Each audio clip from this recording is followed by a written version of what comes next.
তো hello everyone, আমি সাজেদ। তো আজকের ভিডিওতে আমি কথা বলবো স্কিনি ফ্যাট নিয়ে আর স্পট রিডাকশন নিয়ে। তো অনেক গুরুত্বপূর্ণ দুইটা টপিক, তো আমি আস্তে আস্তে এক্সপ্লেন করবো দুটাই। তো প্রথমে আসি স্কিনি ফ্যাট নিয়ে। স্কিনি ফ্যাটটা হলো যাদের আন্ডার ওয়েট, ওজন কম বা নর্মাল ওয়েটে আছে কিন্তু তার বডি ফ্যাট পার্সেন্টেজটা একটু বেশি।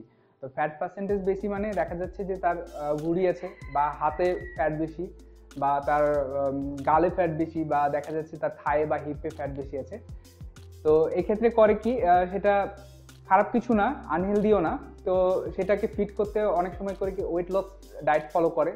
ওয়েট লস ডায়েট ফলো করার পর কার্ডিও করে, এসব করতে করতে দেখা যাচ্ছে 1 মাস যখন ফলো করা হয় বা কিছুদিন ফলো করার পর দেখা যায় যে কিছুটা ওয়েট কমছে, তার টোটাল বডি ওয়েট থেকে কিছুটা ওজন কমছে, কিন্তু তার যে জায়গার ফ্যাটটা কমার কথা বা যে জন্য সে করছিল সেটা কিন্তু হয়নি।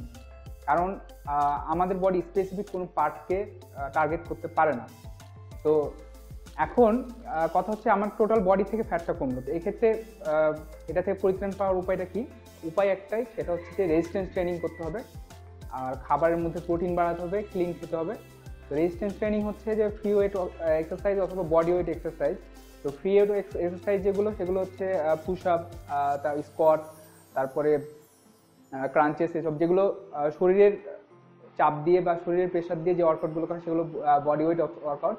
আর ফ্রি ওয়েট হচ্ছে ডাম্বেল, বারবেল এসব দিয়ে আমরা যে ওয়ার্কআউটগুলো করি সেগুলো হচ্ছে ফ্রি ওয়েট ওয়ার্কআউট।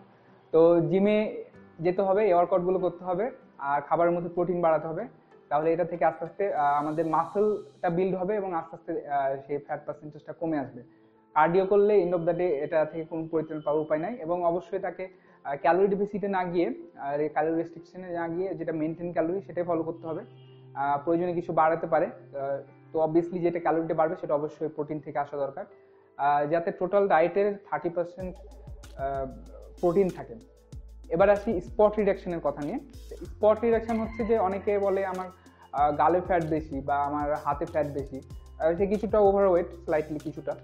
তো তখন সে করে কি, সে এখন ওই মুখের ওয়ার্কআউট করে বা খুব পুশ আপ দিচ্ছে। তো এখানে হচ্ছে কি আমাদের বডি স্পেসিফিক পার্টকে টার্গেট করে ওয়ার্কআউট করলে কোনো লাভ নাই। কারণ দেখা যাচ্ছে যে আমার টোটাল বডির ফ্যাট পার্সেন্টেজ যখন কমবে তখনই আমাদের সেই স্পেসিফিক পার্ট থেকে ফ্যাটটা কমবে। আমাদের প্রথমেই ফ্যাট যেটা জমা হয় সেটা হচ্ছে বেলিতে জমা হয়, তারপরে আপার পার্টে, তারপরে গালে, তারপরে হিপে। এসবে আমাদের আস্তে আস্তে বডিটা সার্কুলেট হতে থাকে ফ্যাটটা পুরো বডিতে। তো অবশ্যই নর্মাল ওয়েটে আসতে হবে। নর্মাল ওয়েটে আসার পর যদি না কমে তখন স্পেসিফিক পার্টের এক্সারসাইজটা করতে হবে। স্পট রিডাকশন কোনোভাবে সম্ভব না যে আমার ভুঁড়ি বেশি, আমি সারাদিন ক্রাঞ্চেস করছি তাই বলে যে সেভাবে আমার ওয়েট কমবে, এটা কখনোই পসিবল না। আমার টোটাল বডি ওয়ার্কআউট করতে হবে, আমার টোটাল বডি ফ্যাট পার্সেন্টেজটা কমাতে হবে। তো রেজিস্ট্যান্স ট্রেনিং অবশ্যই খুব একটা ভালো একটা অপশন। অবশ্যই রেজিস্ট্যান্স ট্রেনিং হচ্ছে যে লং টার্ম ফলাফলের জন্য। কার্ডিও করে আমরা ইনস্ট্যান্ট ফলাফল পাচ্ছি, ইনস্ট্যান্ট ওজন কমে যাচ্ছে, কিন্তু আমাদের পার্মানেন্ট মেটাবলিজমটা কখনো বুস্ট হবে না।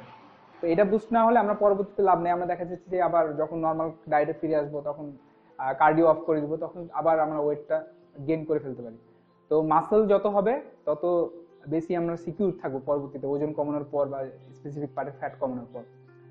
তো গাইজ, এই ছিল আজকের মতো। তো আশা করি ভিডিওটা ভালো লেগেছে। আর কোনো প্রশ্ন থাকলে আমাকে অবশ্যই কমেন্টে করতে পারেন। আর নতুন কোন টপিকে ভিডিও চান সেটাও আমাকে জানাতে পারেন, আমি আস্তে আস্তে সেই টপিকগুলো কভার করব। আর কোনো প্রশ্ন থাকলে আমাকে ফেসবুকেও নক করতে পারেন। আর অবশ্যই আমার চ্যানেলে সাবস্ক্রাইব করবেন পরবর্তী ভিডিওর আপডেট পেতে। তো ভালো থাকবেন, নতুন কোনো টপিকে আবার কথা হবে। সে পর্যন্ত আল্লাহ হাফিজ।